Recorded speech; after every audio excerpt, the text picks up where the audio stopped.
Thanks for joining me. This is Danny and welcome back to my Real Tech series. Today we're going to be playing with Immersive Engineering and we're going to be doing some mining, sort of, but not really.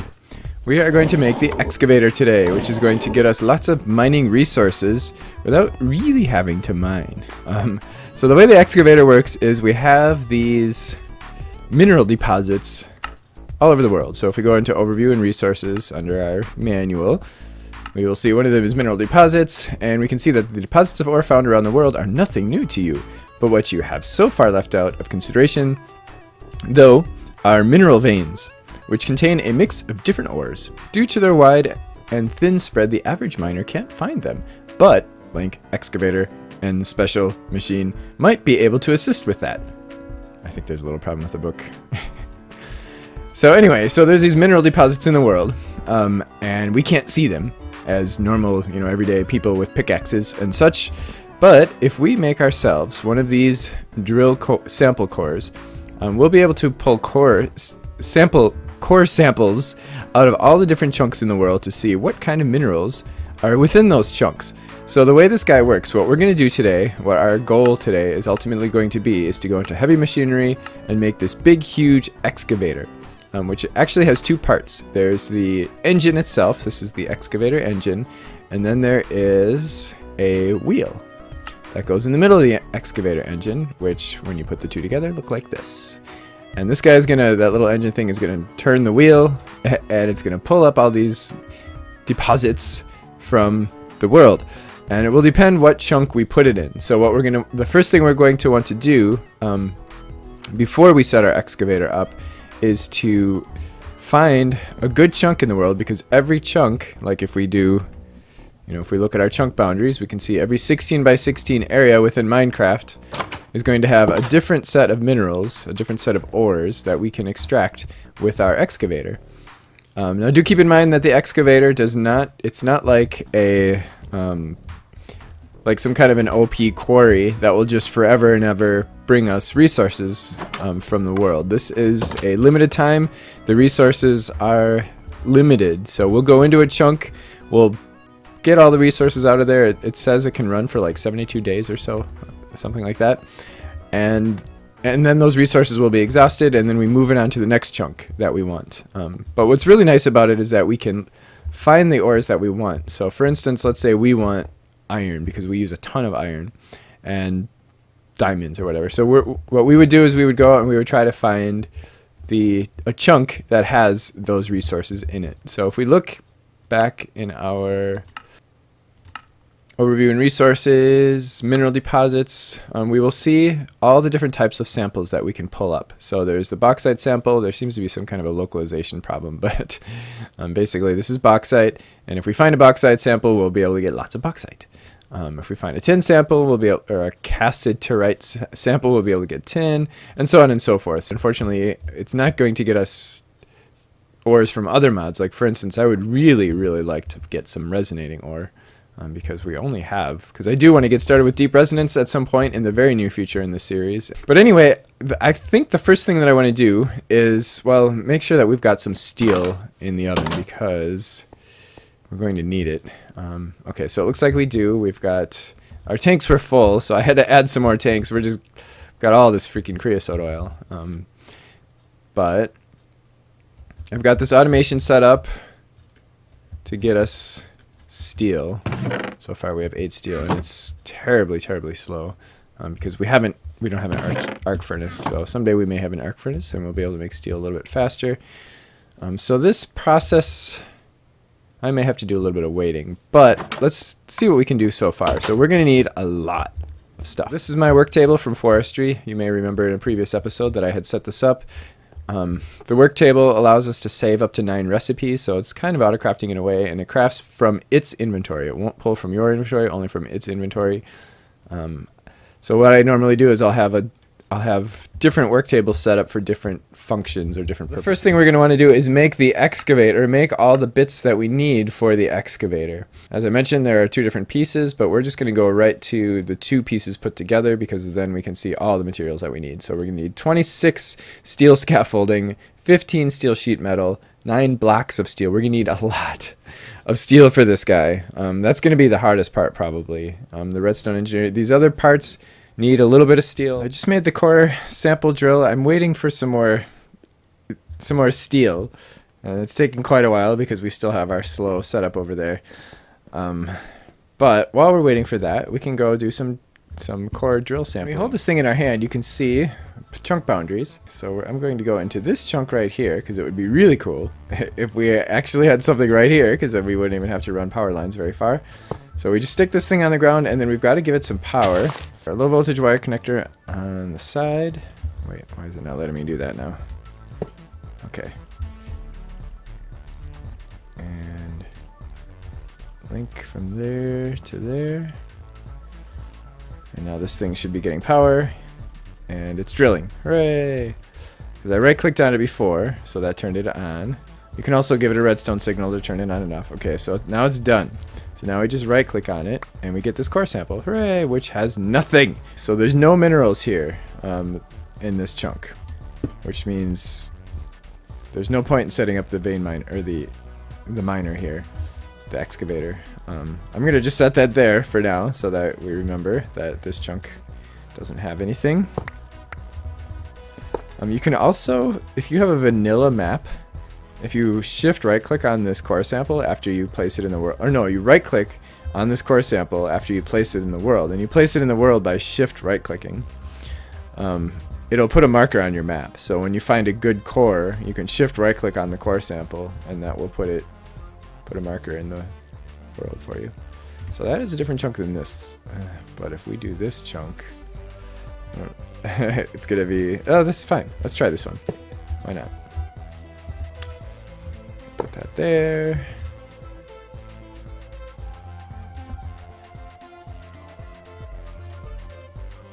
Okay, and then we right click on this to get it started.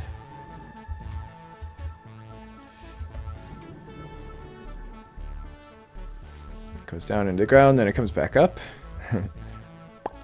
There we go. We got bauxite. Not necessarily what we want, but maybe someday we'll want bauxite. Okay, we finally have enough steel. Hooray! I think we have everything we need. We do. See all those green green checkboxes? Yay! Oh, it's raining and it's daytime. Crap. Oh, it doesn't matter. We're in the savannah.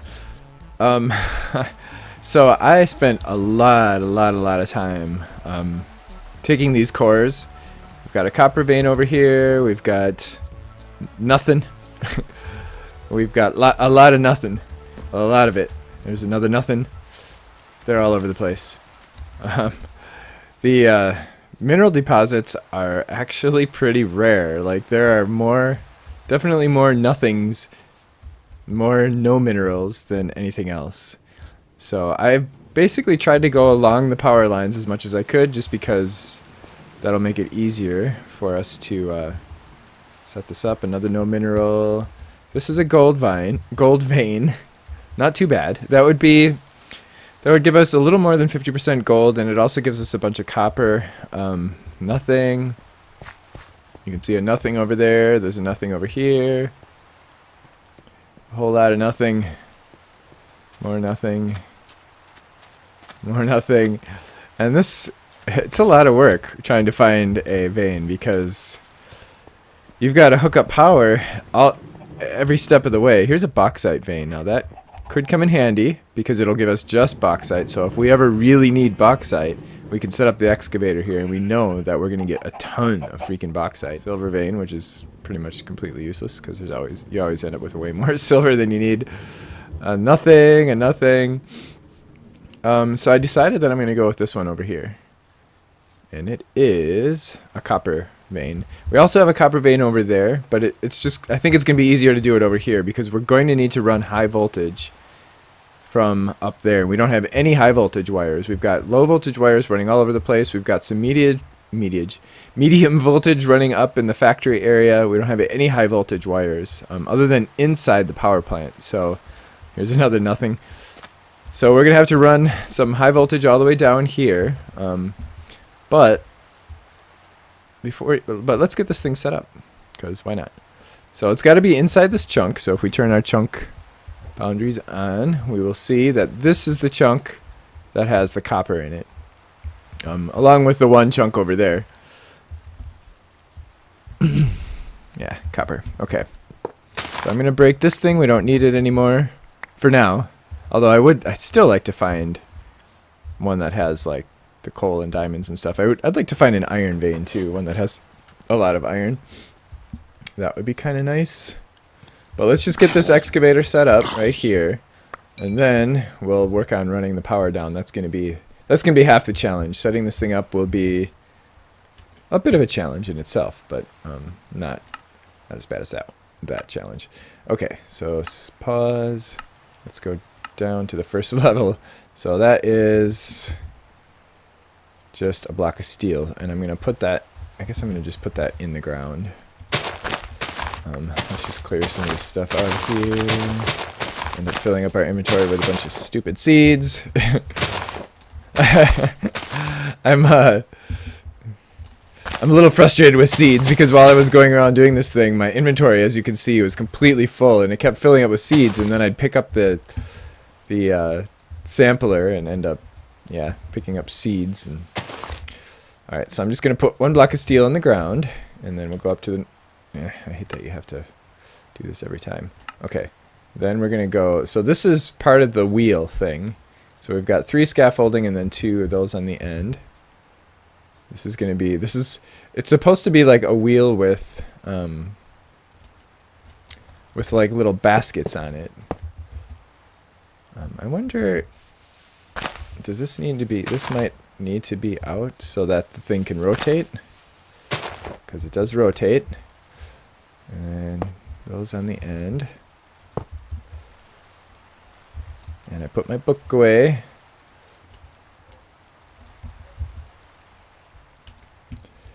Okay. Doom, doom. Oh boy. Okay, so then things get a little more complicated. So the wheel then has 1, 2, 3, 4, 5, which we would expect. So the blocks of steel are going to be like the little buckets or baskets or whatever you want to call them. Actually, just to make this clear, why don't we do the wheel first? I think it might be a tiny bit easier that way. No, stop. Okay. Okay, so that's what we just did, and then we're going to do that. So 1 block of steel in the center, which is kind of the pivot or whatever. And then 2 more of those. Stuttering. Do just the opposite up here. 1, 2, 3, 4, 5. And then block of steel on each end. 1, 2. Actually, let me jump up here first. Oh wait, actually you can climb up the scaffolding. So we didn't need the ladder. There. So that's the wheel. Now we can actually assemble this. I mean, it's completely useless by itself, but you can see there it is. So 3 scaffolding here and here, and that looks like sheet metal, and then a light engineering block in the other.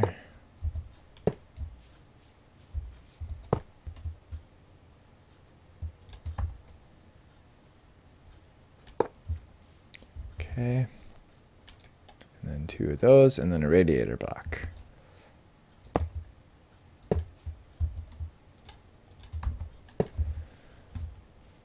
Okay, I think that's right so far. And then 3 heavy engineering blocks. Another light engineering block right there, and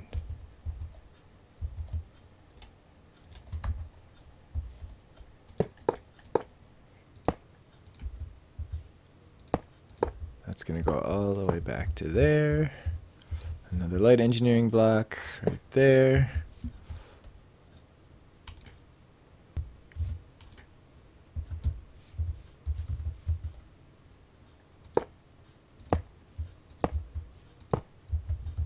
Got a heavy engineering there, we've got a light engineering there, it looks like.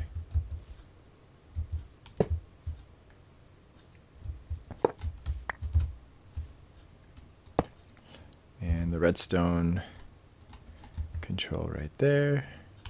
That's how we're going to turn it on and off.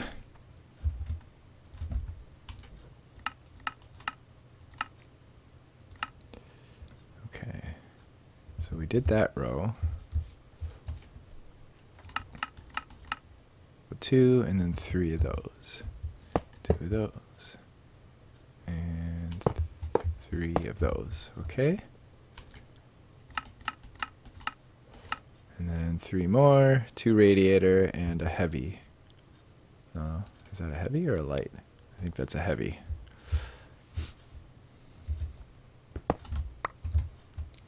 We'll find out if we run out of stuff. And the radiator block. There. There we go. Diggy diggy hole.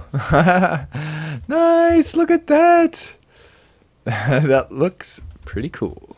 I think. This is the back, apparently. And this is the front. There's the baskets. The items are going to pop out right there, and the control panel is right there, so we can turn it on and off with redstone. I'm making some high voltage wire relays, wire connectors. Actually, we already had wire connectors. And I think I'm going to make another high voltage capacitor, but we haven't made the relays yet. We have had no need for them. So this is how we make them, glass and some iron grit. So I had to go up to our grinder up there and redirect the conveyor belt so that it didn't re-smelt the stuff, so that I could get some iron grit. So I'm going to get 4. Wait, I wanted to make 2 sets of these, so I'm going to need 8 of those. Yeah, so that's all the green dye we're going to need, and then aluminum. So hooray. And then we need a bunch of high voltage wires, which I know we've got a few. Let's see. Oh, haha, we have 21. Okay, but otherwise they would need steel and aluminum and treated wood sticks. I made a few changes in here so that we can get high voltage out. First of all, I got rid of the transformers. They're just sitting here right now. We're not using them. We don't need them because we can go from high to medium and medium to low. So that's just how I've got this set up. I've got a big stack of capacitors here. I added a high voltage capacitor to the bottom. We have our switch here so that we set this up in a previous episode that when this bottom capacitor gets down to a certain point, when it's nearly empty, then our diesel generator will kick in. There's a fairly good chance that that's going to happen when we start running our excavator, because our passive power gen with our water mills and such probably won't keep up with that guy, because it requires 4096 RF per tick, which this guy produces. Those guys down there are producing less than that, so it'll probably turn on and off periodically in order to keep up, as long as that thing is running. So I've got a high voltage capacitor on the bottom. That's feeding into this medium voltage capacitor, which is going outside and feeding all of our medium voltage stuff. So like most of these this building is all powered by medium voltage. All of our machines in here are running on medium voltage wiring. And then we've got low voltage coming out of this top capacitor. So this capacitor is feeding this one, this one's feeding this one, this one's feeding this one, and everything is going into the high voltage capacitor on the bottom. So we're now storing a lot more RF for one, and we also have the capacity to pull a lot more RF. And then this guy will only pull from this capacitor when this one is like nearly empty. So this was an RS latch that we had set up a couple episodes ago. We're actually running low on our fluid because our apples aren't keeping up. But so I just poked a hole there and have the high voltage coming out. It's not the most beautiful thing, but I'm just going to keep that like that for now. So now all we have to do is run these high voltage relays and wires all the way down to where our excavator is, and we've got these posts nice perfectly spaced apart because we're already running low voltage wires down here because we're using low voltage to power all of our lamps. So so this should work out nicely, and since we have separate a separate set of capacitors for our low voltage, if we suck all the power out of here with our excavator, our lights shouldn't go out, at least not for a while. So we should be okay with that. Because we don't want these powered lamps to go out, because if they do, then we're going to have mobs spawning all over the place.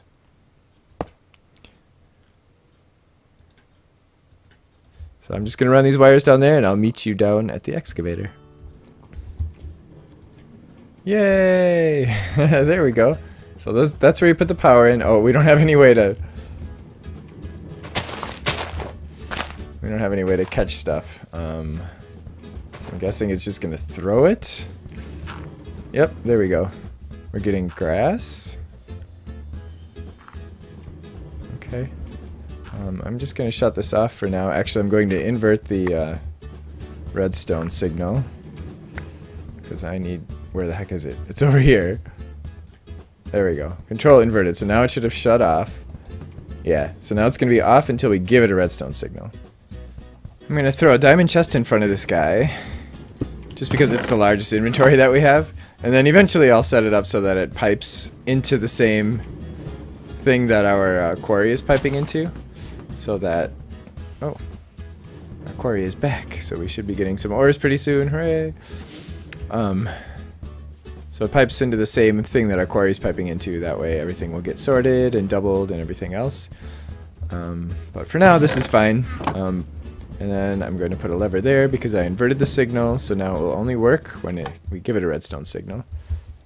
And we can hit the hammer again to reverse that so that it always works unless it gets a redstone signal. Either way. So now if we look in this chest, we've got stuff. We've got copper.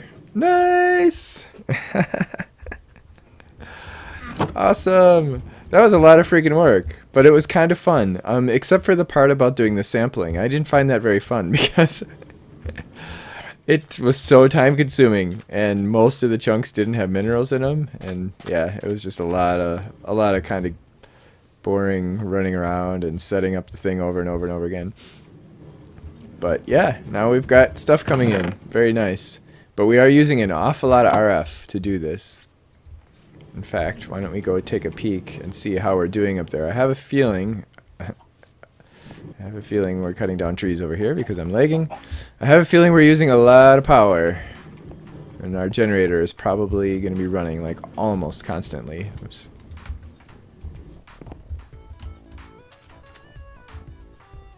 Ooh, I ran a little faster along those lines. Oh, that's nice. Ow. Yep, there's our generator, just kicked in.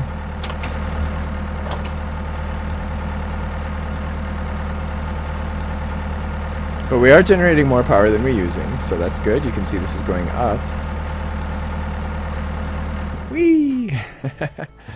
That's nice. You go faster on the high voltage lines.